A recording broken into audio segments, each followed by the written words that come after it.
Welcome back to the movie recap. Today's movie will be a 2015 American Western psychological thriller film titled Echoes of War. Sit back, relax and enjoy the video.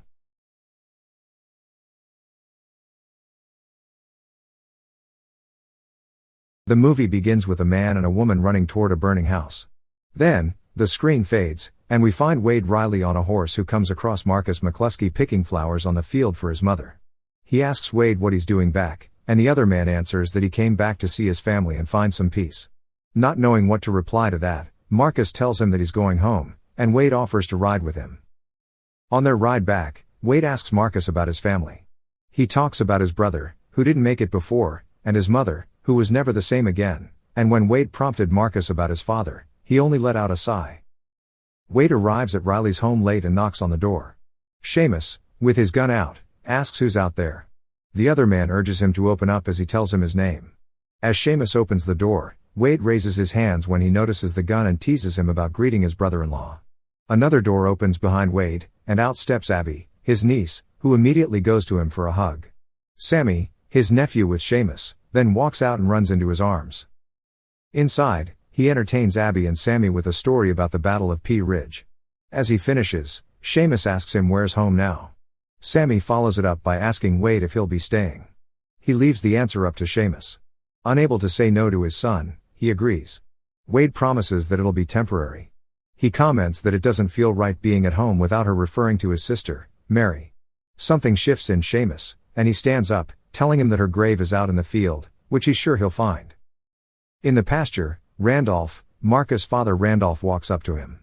Marcus is teaching Dillard, his mentally challenged brother, to shoot small animals. He asks if he's out there wasting time and ammunition, which Marcus reasons they gotta eat. Randolph scoffs and asks how he could end up with a useless son like him and comments that he wasn't half the man his brother was.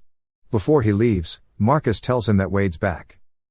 While Wade accompanies Seamus and Sammy to set traps in the woods, someone visits Abby, offering her flowers he had picked up. She pulls the bandana away and asks Wade what he's doing. She admonishes him, but Marcus tells her Seamus continuously checks his trap during that time. He compliments her beauty, comparing her flowers to the flowers. In the woods, Wade shares his knowledge about boars with Sammy. They find the boar caught in one of Seamus' traps. But Dillard, one of Marcus' brothers and Randolph's son, takes it home. Wade and Sammy only watch him carry it away. Dillard calls Randolph to show him the boar he had caught. Marcus gets home, and Randolph asks him where he's been. He replies that he was out riding.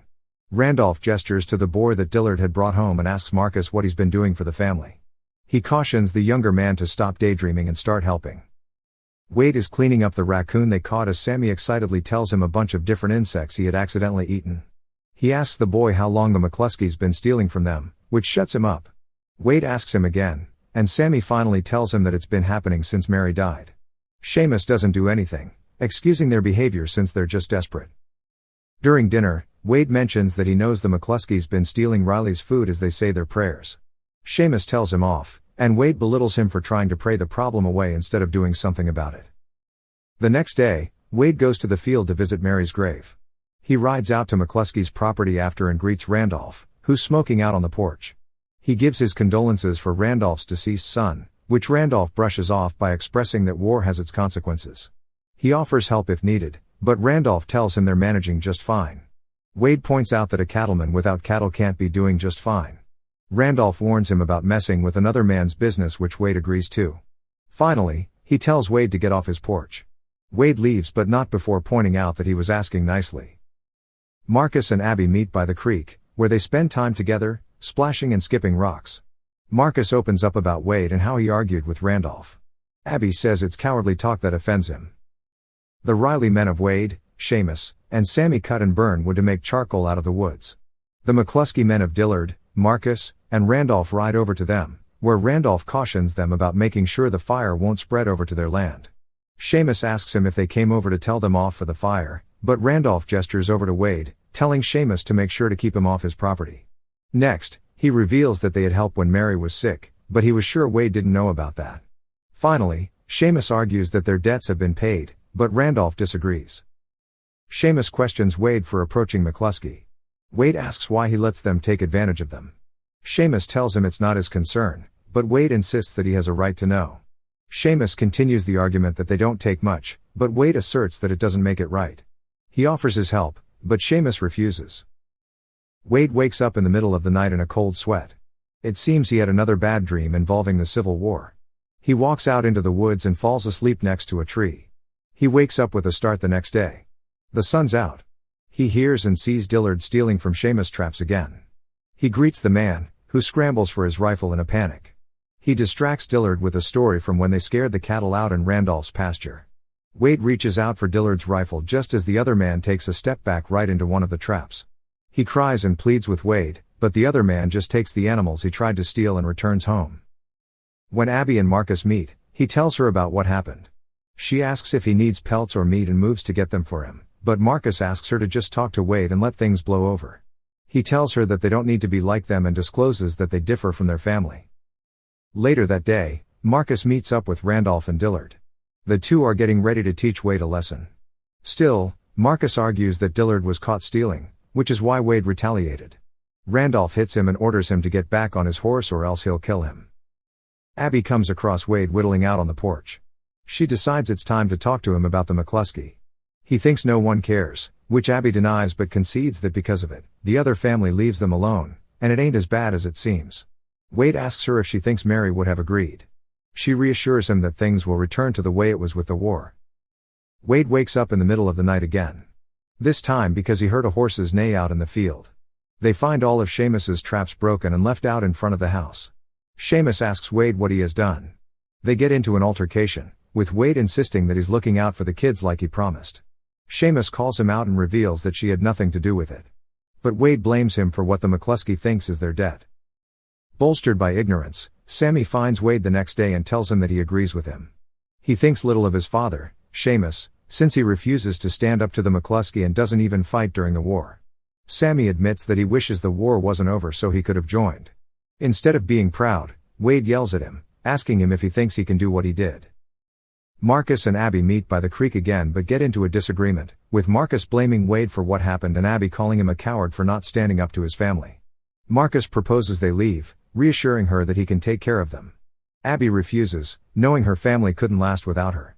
She also mentions that no one would care for Doris, his mother. They kiss, not knowing that Wade has seen them.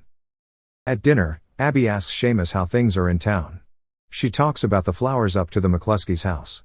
He asks her not to come near the place.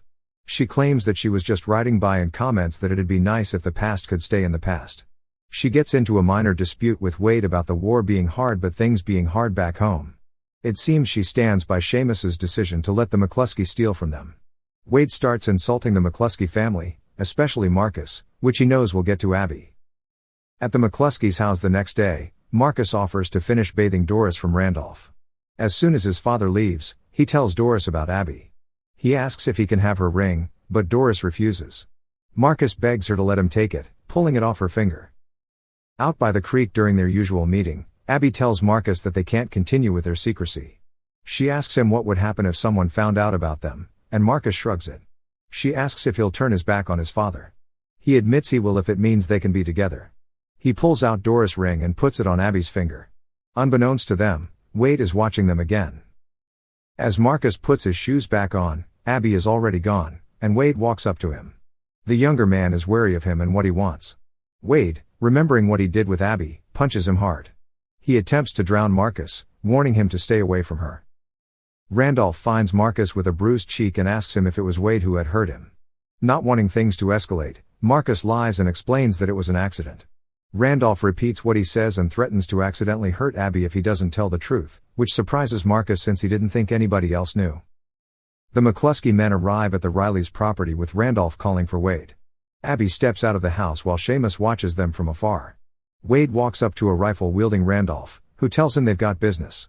This time even Dillard and Marcus are holding guns. Instead of backing down, Wade starts walking up to them, insulting the whole family. Randolph takes a shot but his horse panics, and he hits Sammy.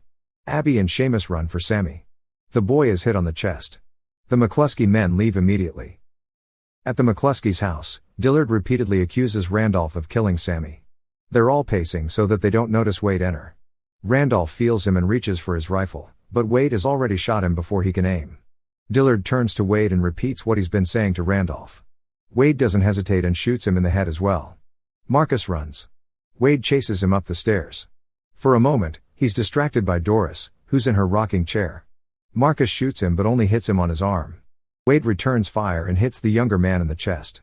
He then walks up to Doris and kills her too. We're taken back to the beginning, and we find out that the McCluskey's house was burning. Abby finds Wade standing in front of the burning house and asks him where Marcus is. Wade turns to her and blankly stares at her. She hits him on his chest, but Seamus pulls her away. Wade turns to him and tells him that he's been waiting for Seamus. Randolph's still alive and has a bullet left which he saved for Seamus. He walks up to Seamus, but the other man points his rifle at Wade. He realizes that Seamus won't kill Randolph. So he lifts his gun and points it at Randolph, but Seamus takes a shot and kills Wade instead. The next day, Seamus stands in front of Sammy, Mary, and Wade's graves. He kneels and shakily pleads for Mary's forgiveness. The movie ends with him taking out the little Confederate figure that Wade was whittling, leaving it on top of Wade's grave before walking away. Thank you for watching. Subscribe for more videos like this to help the channel out. Have a nice day.